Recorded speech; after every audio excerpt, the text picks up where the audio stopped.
KMJ segment that didn't upload. Number 1.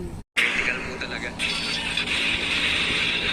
Hindi ka naman mabubuhay talaga dun eh. Bilang asawa niya, takot. Kasi ayoko mawala ng tatay yung anak ko. Nakaligtas kaya siya?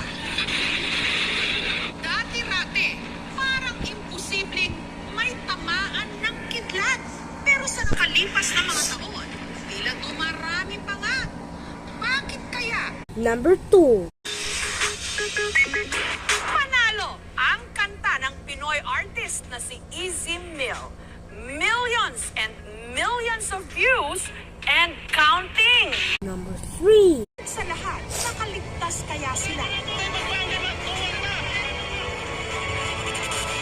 Tunghayan po natin ang makapigil hiningang pagsalba sa mga sakay ng isang bangka na naaksidente sa laot. Number 4.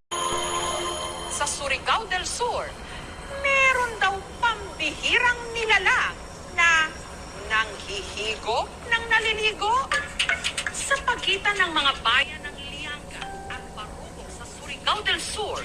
Merong And number 5.